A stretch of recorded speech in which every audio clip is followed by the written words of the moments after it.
The desert screamed with silence after the storm of war. Smoke drifted from shattered machines. The sun bled across the horizon, painting the sky in red and gold. And in that dying light, a human soldier stood alone among ruins that were once a Neridian city. His name was Darrell Bourne, veteran, fighter, and survivor of too many battles to count. He had seen war, but never like this. The ground still glowed faintly where plasma shells had struck. Alien bodies lay twisted beside human ones. The war between humans and Neridians had no heroes anymore, only survivors trying to remember why they still fought. Darrell tightened his grip on his rifle. "Echo Squad, report," he said into his comm. Only static answered. He sighed.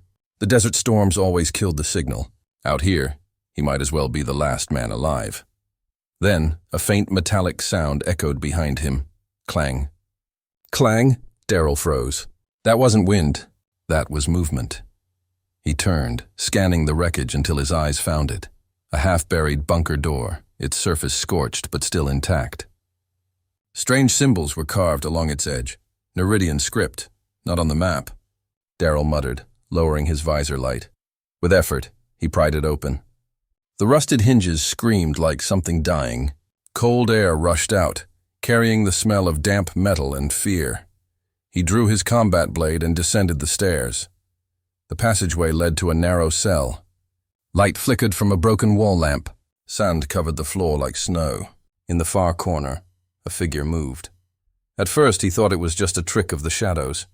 Then he saw her, a woman, or something close to one, emerald skin. Long white hair, violet eyes glowing faintly even in the dark. She was an alien. A Neridian. Her wrists were bound with reinforced cords, her clothes torn and dust-stained. She looked half-starved. When Darrell stepped forward, she flinched and pressed against the wall, trembling. "Please," she whispered, her voice rough and melodic at once. "Show mercy, human. My body can give you powerful offspring." For a long moment, Darrell said nothing. The words hit him like a shockwave. He had heard rumors of this, of alien prisoners begging for mercy with desperate offers. But seeing it, hearing it, was different. It was raw, real, human almost. His hand tightened on the blade. She thought he was here to kill her. "Damn it," he muttered under his breath. Then he moved forward, her eyes squeezed shut. She waited for pain.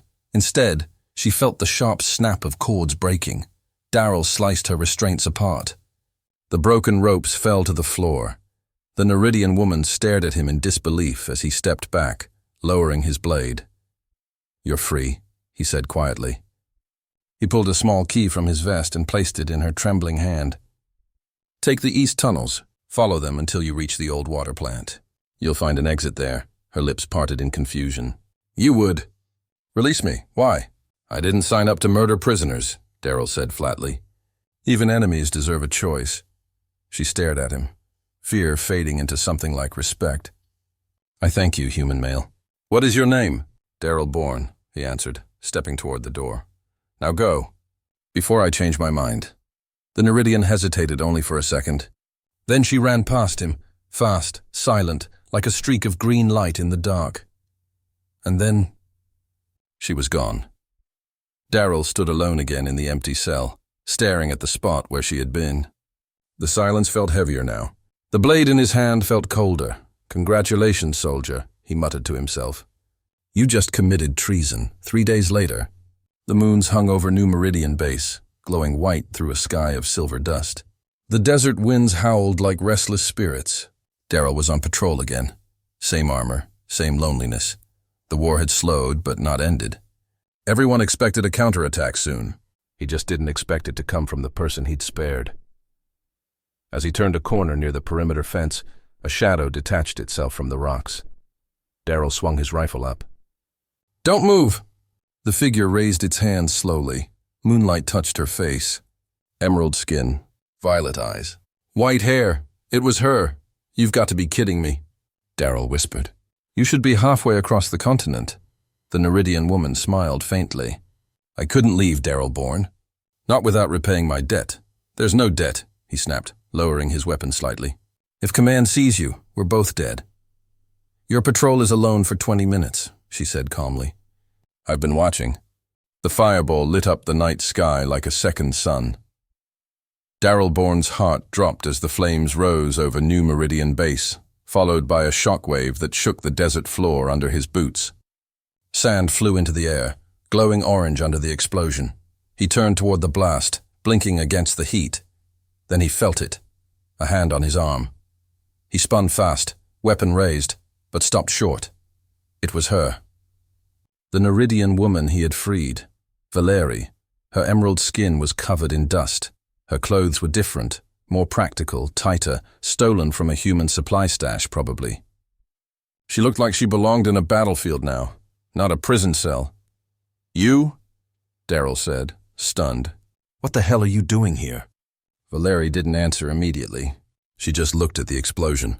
Her violet eyes reflected the flames. "I tried to stop it," she whispered. "What do you mean?" Darrell's voice was sharp now. "That blast, was that your people?" Valerie nodded slowly, then turned toward him. "Not all of us. A faction. The purifiers, extremists, they don't want peace. They want humans gone, completely. And what was that explosion?" "A warning shot," she said. "They're testing something. A new weapon, one that only kills humans." Darrell's blood turned cold. "You're serious?" "I wouldn't have risked coming back if I wasn't." She stepped closer. "The weapon is real, and it's worse than you can imagine." 6 hours earlier. Valerie crouched in the shadows outside the human settlement, heart racing. Her escape had been difficult. Narrow tunnels, old maps, and too little food. But she had made it. Now she watched from a distance, hiding in the rocks, waiting for Darrell. She didn't expect to see him this soon. He was alone. Again. Just like before. She stepped out of hiding. Darrell Bourne. He almost shot her. But she had counted on his reflexes. Now, standing face to face again, she could see the conflict in his eyes. Fear, confusion, curiosity, and something else. Something warmer. "You should be far away," he told her. "I couldn't. Leave without warning you." He stared at her. "You owe me nothing." "Maybe not," she said. "But I owe myself something. If that weapon is launched, I will never forgive myself for staying silent." Darrell crossed his arms, thinking. His instincts told him to report her. But his gut said, "Listen." Finally, he asked, "What kind of weapon are we talking about?" Valerie took a breath. "It's called the World Scar. It's based on old Neridian terraforming tech. Modified, rebuilt. It can change the air, make it toxic for humans. It leaves my people unharmed. But your kind." She paused. "Will choke on your own breath." Darrell said nothing. Valerie continued, her voice hardening. "The purifiers are planning to deploy it, soon. They think humans are a mistake. An infection. And they want to cleanse the planet. Why tell me? Because I don't believe in genocide. And because you showed me mercy when you didn't have to. That means something." Darrell paced. His hand clenched the grip of his weapon. "This is insane. Why hasn't our command picked this up?" "They don't know," Valerie said. "It's secret, hidden even from most Neridian generals. I was part of the scientific team before they locked me up. I heard things I wasn't supposed to. I tried to warn your side once. They caught me." Darrell stared at her. It was a lot to take in. "Where is this weapon now?" Valerie shook her head. "I don't know exactly, but I know where they'll test it. Near your supply lines. And soon." As if on cue, the ground beneath them rumbled. Then came the explosion. "Present." "We're running out of time," Valerie said urgently. "I need to speak to your commanders."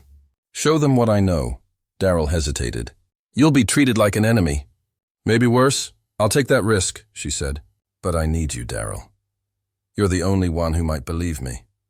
He looked at her. Really looked. This woman was not a threat. She was trying to stop a war from turning into genocide. "All right," he said finally. "But we'll have to sneak you in. No one sees you until I talk to my squad. I'll follow your lead." Darrell looked toward the burning horizon. The red flames dancing in the dark sky. "This war just changed," he muttered. And as they disappeared into the night, one human and one alien, both knew there was no going back now.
The night sky burned behind them. Orange flames from the destroyed settlement reached high into the darkness, lighting up the desert dunes like waves of fire. Daryl Bourne and Valeri Nex ran through the storm, human and Neridian, hunted by both their worlds. Sand whipped against Daryl's armor as he shouted over the wind. "This way! The ridge ahead!" Valeri kept pace beside him, her breathing quick but steady. Even wounded, she moved with a kind of grace that didn't seem human. Another explosion thundered in the distance. The shockwave hit them like a physical force, throwing Daryl to the ground. He rolled, coughing sand, and looked up to see Valeri extending her hand toward him. Her emerald skin glowed faintly in the red light. "Get up," she said. "They'll be here soon." Daryl grabbed her hand, and together they ran again, toward the jagged cliffs that cut across the horizon. After an hour of running, they reached a rocky plateau. The wind howled around them, carrying the faint hum of aircraft overhead. Daryl crouched behind a boulder and raised his scope. A squad of Neridian drones was sweeping the area. "They're searching for us," he muttered. "For me," Valeri corrected quietly. "You helped a fugitive. That makes you a traitor in your command. And a target for mine." Daryl looked at her sharply. "You think I don't know that?" Valeri met his gaze, her violet eyes glowing softly in the dark. "Then why save me again?" He didn't answer. Not right away. He just looked at her, at the way her white hair fluttered in the desert wind, at the small cut across her cheek, glowing faintly against green skin. "Finally," he said, "because I'm starting to think mercy isn't a weakness. Maybe it's what makes us different," she smiled faintly. "Maybe that's what makes you dangerous." They moved again, following the broken landscape east. The twin moons rose higher, painting the desert silver. "The caves," Valeri said at last, pointing toward a narrow ravine. "My people used to hide there before the war. They'll shield us from scanners." They descended into the ravine, moving between sharp stone walls that shimmered with strange patterns. When Daryl brushed one with his gloved hand, the rock pulsed faintly with blue light. "What the hell?" he murmured. "Bioluminescent minerals," Valeri explained. "Our ancestors believed these caves were alive, that they carried messages from the stars. They reached a dead end, or so it seemed." Valeri stepped forward, pressed her palm against a certain section of wall, and it shifted with a low rumble. A hidden door slid open, revealing a glowing passage. Daryl raised his brows. "Hidden doors? Your people really know how to keep secrets." Valeri gave a small, tired smile. "Sometimes secrets are the only thing that keep us alive." They stepped inside. The air in the cave was cool and still. The walls glowed softly with lines of blue and green light, forming shapes that looked like constellations. Water dripped somewhere in the distance, echoing like a heartbeat. Daryl exhaled. "Feels like stepping into another world," Valeri nodded. "It's ancient, older than both our civilizations, maybe even where our histories began." He dropped his pack and began checking his gear. 2 water canteens, 3 rations, a medkit, and his sidearm. "We'll rest here, at least until the heat dies down outside." Valeri lowered herself onto a smooth stone, her posture elegant even in exhaustion. She stared up at the glowing ceiling, lost in thought. After a while, she said quietly, "You humans fight like you were born for war. Yet you still show compassion. Why?" Daryl paused mid-bite of a ration bar. "Because compassion's all we've got left, maybe. You lose enough friends, enough homes. You either turn into a monster or fight not to." Her eyes softened. "Then maybe we're not so different." He handed her half the bar. Their fingers brushed, a small touch, but it sent an unexpected current through both of them. She blinked, startled by it, then took the food. They ate in silence for a while. The cave hummed faintly around them. Outside, the distant roar of engines grew quieter, the search patrols moving away. For the first time in days, there was calm. Later, when they settled near the entrance, Daryl spoke again. "So tell me more about this weapon, the World Scar." Valeri's voice grew serious. "It was created from old terraforming devices. They can rewrite the atmosphere molecule by molecule. The purifiers found a way to make it deadly only to humans." Daryl's jaw clenched. "That's not war. That's extermination." That's why I ran, she said. That's why they called me a traitor. He studied her face.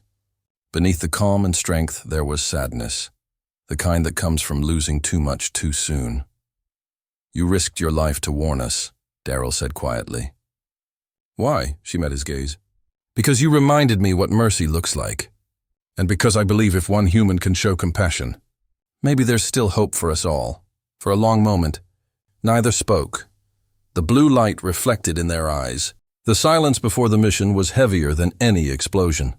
Daryl Bourne knelt behind a broken rock pillar, his breathing slow, controlled. In the distance, just beyond the hill, the purifier encampment flickered with light, rows of energy barriers, search drones and armed guards. Next to him, Valerie next crouched low, her white hair tied back, her emerald skin smeared with desert dust. She had changed, no longer the frightened prisoner in the cell. Now she moved like a shadow, her violet eyes locked on the camp below. They weren't running anymore. They were going in. Daryl's grip tightened on the stolen Neridian sidearm. You sure about this? No, Valerie replied, voice calm. But it's our only shot. The plan was simple and suicidal. She would walk into the enemy camp, pretending she'd captured a human soldier. He would be the prisoner. They would get inside, then destroy the weapon. No backup, no comms, just trust. 1 hour earlier. Inside the glowing safety of the cave, Daryl and Valerie prepared in silence. She tore her shirt along the sleeves and collar, dirtying her face with sand. They need to believe there was a fight, she said. And that I won. Daryl raised an eyebrow. You sure you didn't just want an excuse to rough me up? She smirked. Only a little. He handed her a set of restraints, fake ones they'd rigged to break on command. Valerie paused as she locked them onto his wrists. Her fingers brushed his skin. Once we're inside, you'll have no weapon.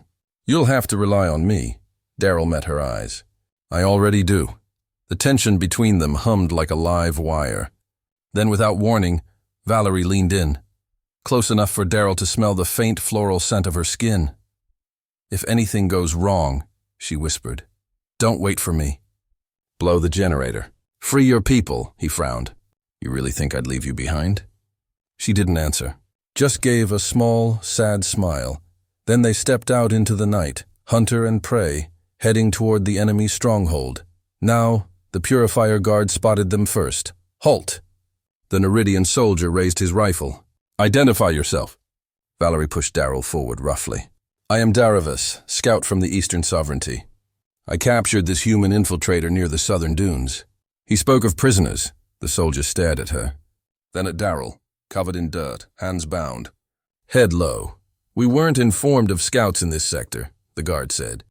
Suspicious. Communications have been disrupted, Valerie replied, never flinching. Human jamming tech. I've been trying to report in for days. After a tense pause, the guard motioned. Take them in.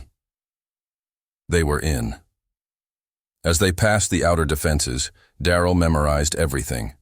Guard positions, weapons lockers, patrol patterns. Every detail could mean the difference between life and death. Inside, the camp was a hive of activity.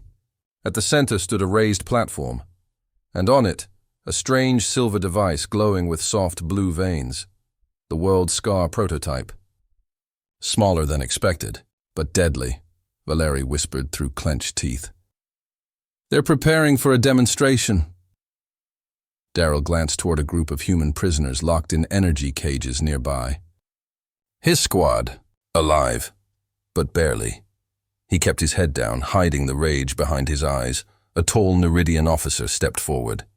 His facial tattoos marked him as high rank. I am Commander Resh, he said coldly. And you are? Daravas, Scout First Class, Valerie replied smoothly. This human may be useful for interrogation. He mentioned more human forces coming. Resh considered them both. Take him to holding. We'll extract what he knows. You, report for medical check and debriefing. Valerie bowed her head. As you command. As Daryl was dragged away by guards, their eyes met for one brief second. No words. Just a look. Be ready. In the holding cell. Daryl sat still, heart pounding. He counted the guards. Traced the power lines of the force field. listened for patrol patterns. Every second was borrowed time. The cell hummed softly. From his side, he heard one of the human prisoners whisper, "Born?" "Is that you?" "Lieutenant Rivera." "Alive." Darrell gave the smallest nod. Then, after what felt like hours, the guard outside his cell turned away. The sky turned white, not from the sun, from the blast. The World Scar prototype exploded in a pillar of light that tore through the purifier camp. The shockwave knocked Darrell Bourne off his feet and threw him into a supply crate. His ears rang. Dust choked the air. Screams echoed from both human and Neridian soldiers, but he didn't care about any of it. He only cared about her. Valerie! He stumbled through the chaos, boots crunching on broken tech, until he saw her. Her emerald body crumpled near the ruins of the platform. Blood, dark, Neridian blood, dripped down her forehead. His heart stopped. Then her eyes flickered open. "Did it work?" she whispered, voice barely audible. Darrell sank to his knees, checking her pulse. "Yeah, too well. The whole camp's falling apart." She tried to sit up and winced. "Wait, there's something—" Her eyes locked on a crushed body nearby, a high-ranking purifier officer. She crawled over, dug into the wreckage, and pulled out a glowing data crystal. "What is that?" "Their final plan," she said, breathing hard. "Coordinates for the main World Scar device." Darrell looked at the crystal, then at her, barely conscious. He didn't want to ask the next question. "Can you move?" "I'll crawl if I have to," she said. And that's when Rivera and the rest of Echo Squad arrived. Guns raised, dirt covered, bruised, but alive. They froze when they saw her, a Neridian, alive, at Darrell's side. Rivera narrowed his eyes. "You've got a hell of a lot of explaining to do, Bourne." Darrell stood, helping Valerie to her feet. "Later. Right now we need to move. Fast." He held up the crystal. "This? It leads to the real weapon, the one that ends everyone." Later, inside the human base command room. The room was tense. Darrell stood next to Valerie in front of the entire human command. Officers, commanders, colonels. They all stared at her like she was a bomb about to explode. She stood tall, injured but proud, her voice calm. The World Scar is not just a weapon. It's genocide, designed to change your air into poison, only for humans. Murmurs filled the room. Colonel Harlow stepped forward. His voice was cold. "And we're supposed to believe you, alien?" "She destroyed the prototype and saved Echo Squad," Darrell said firmly. "She risked her life. She's still one of them. She's one of us now," Darrell said. A silence fell. Valerie stepped forward and placed the second crystal into the table's interface. A hologram appeared, swirling lights, schematics, and something that froze every soul in the room. The truth. The Genesis Project, a calm AI voice played from the recording. Project Genesis. Date logged 3,112 years prior. Purpose: to colonize planet Varea using genetically modified Neridian DNA. Darrell frowned. "Wait, what?" The projection changed, side-by-side images of human DNA and Neridian DNA. Merging, matching. Species status: human colonists, 93.4% Neridian genetic origin. Modifications: enhanced adaptability, emotional range, reproductive flexibility. The room was dead silent. Valerie looked at Darrell, her voice shaking. "This is the truth they never wanted us to find. Humans are not aliens to us. You're part of us, a forgotten branch of our own people."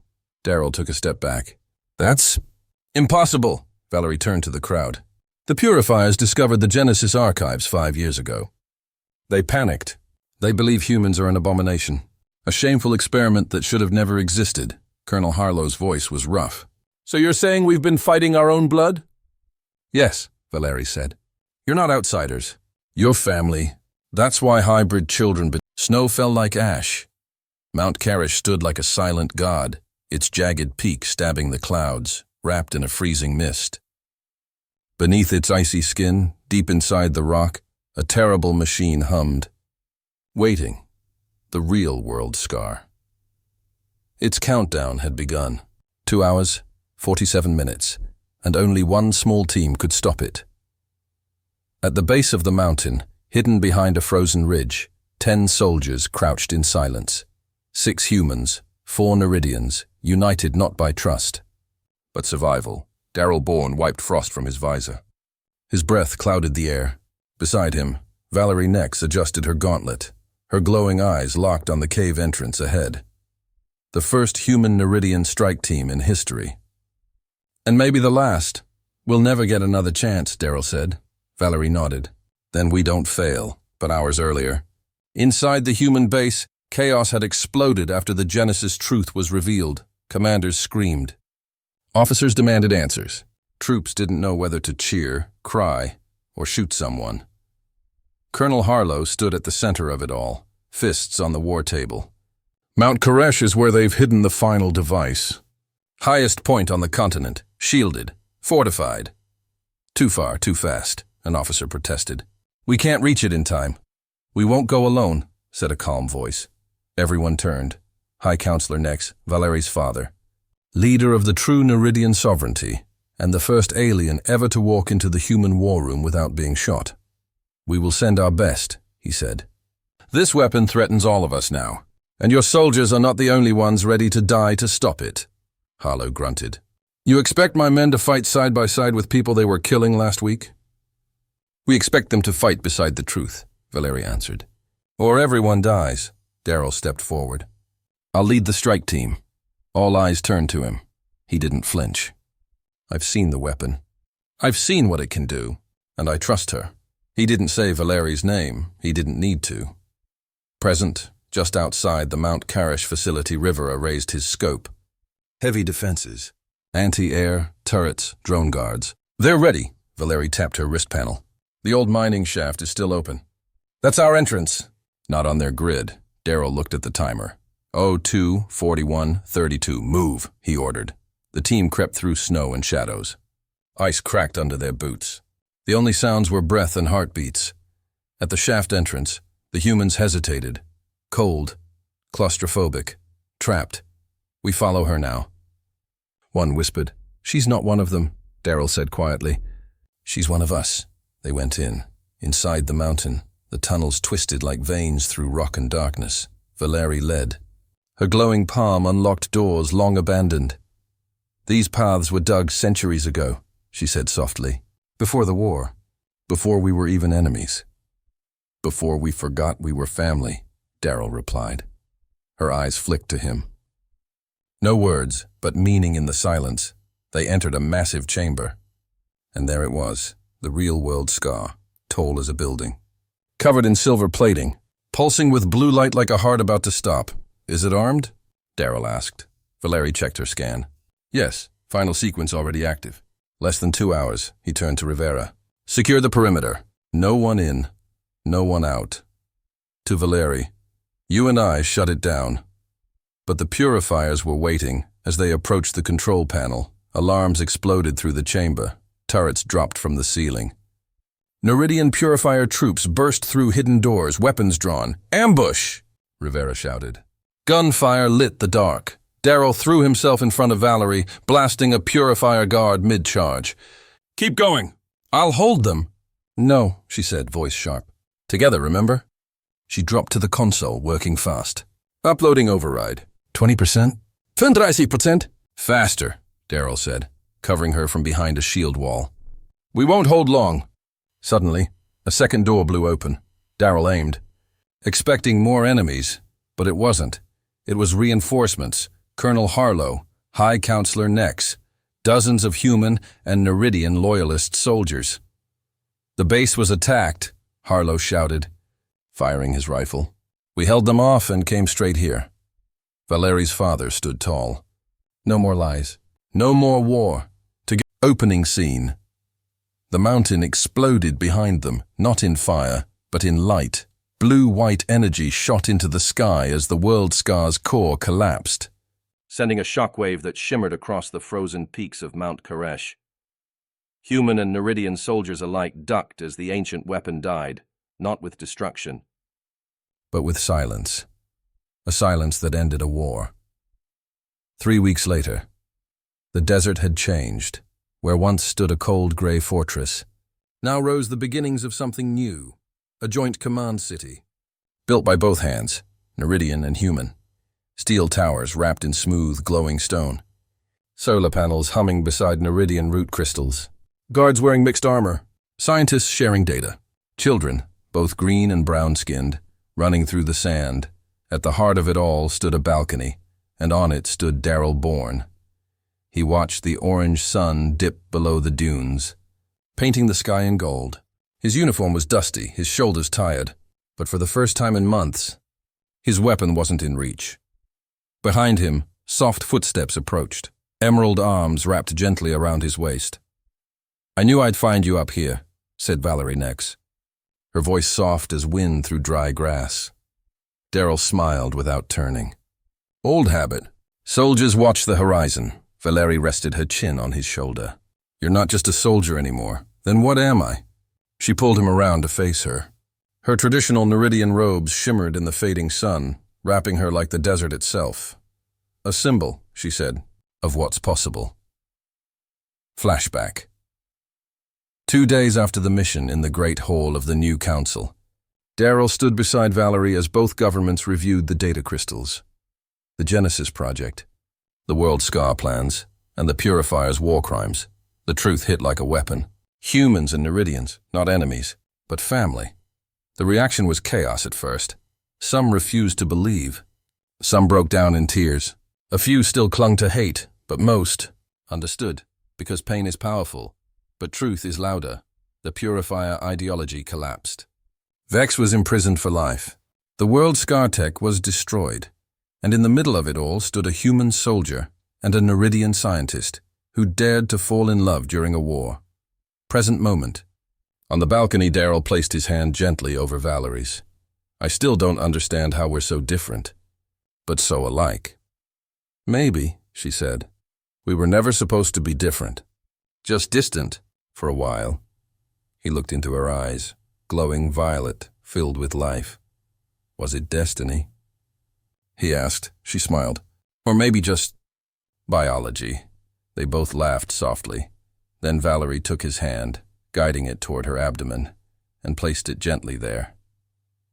Daryl blinked. "You mean—" She nodded. "Yes, we're having a child." Pause. Let that settle. A child. Not just a baby, but a symbol. The first of a new generation. Not human. Not Neridian. Both. Final. Scene. Inside the nursery dome later that night. Valerie stood beneath the glowing ceiling of the shared medical center, now transformed into a peaceful nursery dome. Holographic stars floated above. Beside her stood Daryl, his hand wrapped around hers, watching the tiny pulse on the scan. "One heartbeat," she whispered. Daryl nodded. "But it feels like hope for millions." Closing voiceover-style narration for YouTube. In a war built on lies, 2 people found truth. In a galaxy divided by fear, they chose mercy. From blood and betrayal came love, and from love, something greater. They were supposed to be enemies, but they became more, because what the past separated, the future will unite. End of story. You messed with humans? Bad move. Here's why you won't survive. HFY sci-fi tale.